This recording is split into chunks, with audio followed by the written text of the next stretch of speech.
Capricorn, welcome back to my channel. आज हम आपके लिए मई 2024 की रीडिंग्स कंक्लूड करने जा रहे हैं और देखते हैं आपके लिए क्या एनर्जीज लेकर आ रहा है यूनिवर्स। आगे बढ़ते हैं आपके पहले कार्ड के साथ, विच इज योर की कार्ड, विक्ट्री।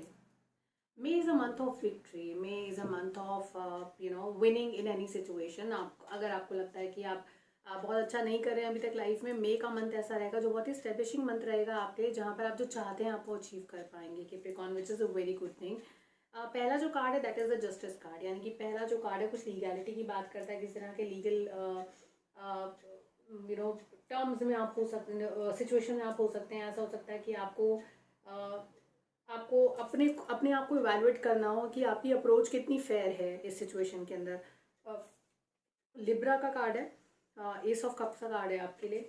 उसके अलावा आपका अगला जो कार्ड है that is king of cups का कार्ड है। इमोशनल सिचुएशन को इवेलुएट करता हुआ कार्ड नजर आता है। इमोशनली एक नया नया फेज आपकी लाइफ का शुरू होता दिखाई देता है। एक नया रिलेशनशिप भी आपके पास आ सकता है कैप्रिकॉर्न। अगर आप नया रिलेशनशिप ढूंढ रहे हैं, ढूंढने की जरूरत नहीं है, एक्चुअली ये आ रहा है आपके लिए। आप खुद अपने आप के साथ ऐसा हो सकता है कि आप एक नया रिलेशनशिप बना रहे हैं, एक नया चीज़ आप बना रहे हैं अपने लिए।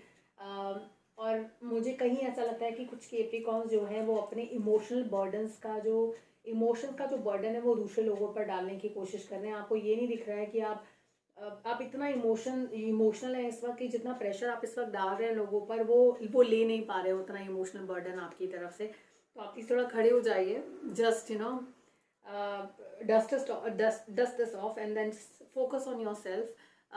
चीज़ें समझने की कोशिश करिए, इमोशंस दूसरे लोगों के भी कंसिडर करने की कोशिश करिए। इस वक्त आप खुद पर फोकस बनाए हुए हैं, अपने आप को देख रहे हैं, अपना फोकस एंड अपना नया शुरुआत। लेकिन आपकी नई शुरुआत दूसरे के लिए भी नई शुरुआत हो ऐसा ज़रूरी नहीं है। और आप इस वक्त इमोशनल बहुत ज़्यादा बर्डन लोगों पर मुझे लगता है कि आप डाल रहे हैं, खुद काफ़ी इमोशनल है इस वक्त आप। आपको एक जो एडवाइस रहेगी यहाँ पर दैट विल बी कि आप प्लीज़ अल्कोहल से दूर रहें। अल्कोहल का कंजम्पशन जितना कम करेंगे उतना अच्छा है। ऐसा हो सकता है कि you will get addicted to alcohol, तो आपको वो चीज़ थोड़ा सा बैलेंस आउट करनी पड़ेगी। इंपॉर्टेंट है, प्लीज़ अल्कोहल से दूरी बना कर रखिए जितना हो सके आपके लिए। अगर आप किस तरह की इमोशनल बर्डन से इस वक्त गुजर रहे हैं, alcohol is not a solution for it. The lovers का कार्ड है सेकेंड वीक के अंदर। जो कार्ड है वो पेज ऑफ कप्स के साथ लवर्स है और 4 ऑफ सोर्ड्स भी हैं। आपको शांति की तलाश है, अपने हथियार गिरा दिए हैं आपने, आपको लगता है आप लड़ना नहीं चाहते हैं। एंड देन आपका जो फोकस है आपका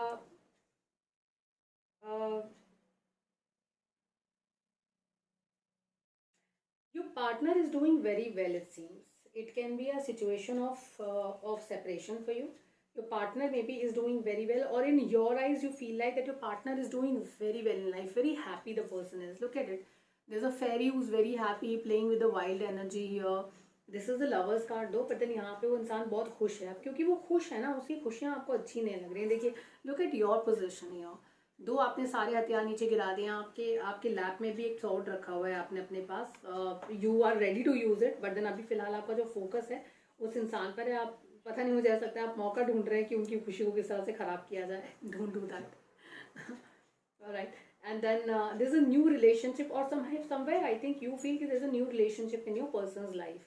एंड आप उस चीज़ को लेकर थोड़े से अपसेट हैं कि ऐसा ऐसा कैसे हो सकता है, और how can I be in this situation and the other person is happy, that's there. But मैं आपको ये समझा दूँ कि जो your other person you are dealing with, the person is very strong. Okay, if this woman or this man can control someone like a giant tiger, then they can control anyone. So it will not be easy to win from this person. अच्छी चीज़ ये है कि आप जिस तरह से आपने अपनी तलवारें नीचे रखी हैं, जिस पोजीशन में आपने अपने अपने सोर्स को रखा हुआ है वो आप ही को हर्ट कर सकता है in return, just in case आप थोड़े से थोड़े से भी केयरलेस होते हैं। तो ये सिचुएशन थोड़ी ट्रिकी है आपके लिए कैप्रिकॉर्न। इस चीज़ को थोड़ा सा समझने की कोशिश करिए। देखिए, विक्ट्री का कार्ड है, you can win, but then you can only win when you are in the right state of mind. तो जब तक वो नहीं होगा तब तक चीज़ें होती हुई नज़र नहीं आती हैं, ठीक। जो थर्ड वीक है, थर्ड वीक के अंदर मुझे 6 ऑफ कप्स का कार्ड नजर है। कप्स बहुत हैं आपके कार्ड्स के अंदर। Emotions certainly are very high, running very high in this month. Emotionally आप काफ़ी पीक पर हैं अपने इमोशंस के, emotionally vulnerable you are. World का कार्ड है थर्ड वीक में। 6 ऑफ कप्स का कार्ड है, 3 ऑफ कप्स का कार्ड है। 3 ऑफ कप्स का कार्ड रीयूनियन का कार्ड होता है अक्सर। तो जब हम 3 ऑफ कप्स की बात करते हैं, ऐसे कोई दोस्त पुराने जिनसे आप दोबारा मिल सकते हैं, ऐसी कोई बिजनेस पार्टनर जिनसे आप मिल सकते हैं। आप सोचेंगे आप आप पार्टनरशिप में कोई काम करना चाहते हैं, तो अगर आप काम के पर्सपेक्टिव से रीडिंग को देख रहे हैं, वर्क पर्सपेक्टिव से देख रहे हैं, तो मैं आपको ये बता दूं कि थर्ड वीक में किसी भी तरह की कंपेनियनशिप, सॉरी, किसी भी तरह की पार्टनरशिप में मत जाइएगा, because your partner can ditch you. तो पार्टनर से ही धोखा मिल सकता है, यहाँ पर बहुत क्लियरली कार्ड्स के अंदर विजिबल है। और ये कार्ड जब भी रीडिंग में आता है और ये इंडिकेट करता है, ये कभी गलत नहीं हुआ है इन माई एक्सपीरियंस। जितने भी मैंने, I would have done around 500+ readings till now, but आपको ये चीज़ ध्यान रखने की ज़रूरत है कि ये चीज़ it can harm you this partnership. तो अभी पार्टनरशिप में मत जाइएगा, that's important. Second thing which is here is, मुझे लगता है कुछ नया प्रपोजल कोई आपके पास लेकर आ सकता है। अगेन प्रपोजल है, कोई पार्टनरशिप आपके साथ करना चाहता है, वो चीज़ will not work out for you, तो पार्टनरशिप से दूर रहिएगा। कोई नया रिलेशनशिप भी आ सकता है सेकेंड और थर्ड वीक में, कुछ नया रिलेशनशिप आ रहा है, कोई नया इंसान, कोई नया, it need not to be a romantic relationship, बदन कोई कुछ और प्रपोजल लेके आपके पास आ सकता है। तो आपको अच्छे से इवेलुएट करना है। अगेन पार्टनरशिप में मत जाइएगा, that will not be feasible for you, अच्छे एनर्जीज नहीं है।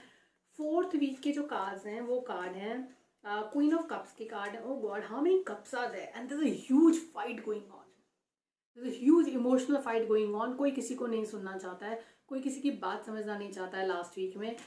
Finances can be one reason जहाँ पर झगड़ा हो रहा है। कुछ नया फाइनेंशियल अपॉर्चुनिटी, कुछ नया फाइनेंशियल प्रॉस्पेक्ट निकल के आ सकता है। क्वीन ऑफ कप्स का कार्ड है, someone who is a female energy dealing with emotions and high on emotions is also is a part of this conversation. इस पूरी की पूरी कहानी को लीड कौन कर रहा है? Look at in the corner the ego sitting there and then feeding on your anger. Ego is running all this fight. तो यहाँ पर क्लैरिफिकेशन की ज़रूरत है हमें काज में, क्योंकि एनर्जीज बहुत हाई हैं, वॉन्ट्स की एनर्जी है, fight going on, there's a fight of ego going on in the last week, money is involved, emotions are involved. What are you up to, Capricorn? I'll take this one.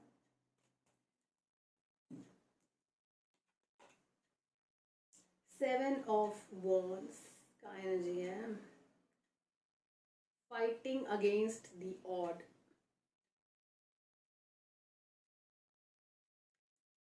लड़ते जाइए, आगे बढ़ते जाइए, आपकी जीत होगी। लेकिन ये सिचुएशन थोड़ी सी मुश्किल लगती है मुझे यहाँ पर। It's a little tricky situation, आपको ध्यान में रखना है।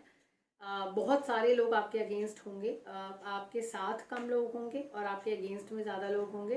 तो आपको ये लड़ाई लड़नी पड़ सकती है, which is a matter of money, emotions and the ego. It's all together there. Or there's a possibility, there's in this fight of what, 5 people, there is one person, this one person will have upper hand.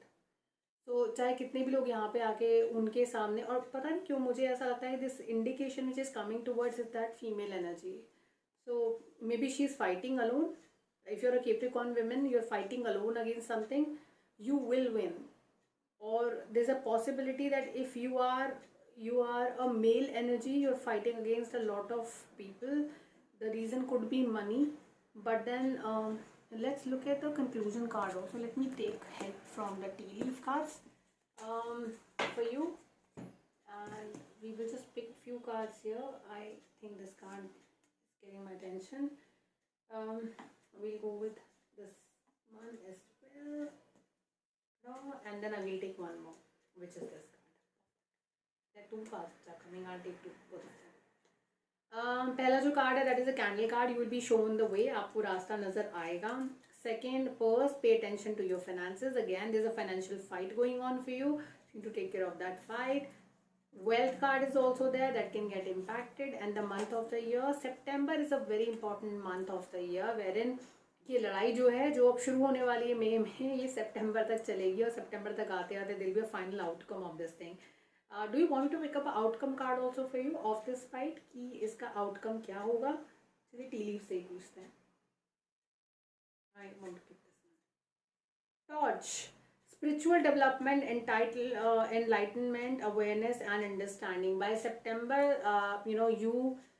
you or the person you are actually involved into this fight, both of you will have a spiritual development. You will understand, you will have your own ways, you will understand the complete reality of the situation, and then things will move into the right direction after that. So September तक तो ये लड़ाई चलती हुई नज़र आती है। I had May, June, July, August, September. Oh my god. Okay, alright. So did you see this was a 5 of Wands ka card? So if you count from May to September, this is 5 months. So मुझे लगता है 5 महीना अलग अलग तरीके के emotion से आप डील करने वाले हैं. This is fabulous. Alright. ध्यान रखिए अपना Capricorn. It's going to be a very important month for you. Take care. हम next month फिर मिलेंगे in the month of June 2024. तब तक अपना ध्यान रखिए. Take care. Bye bye.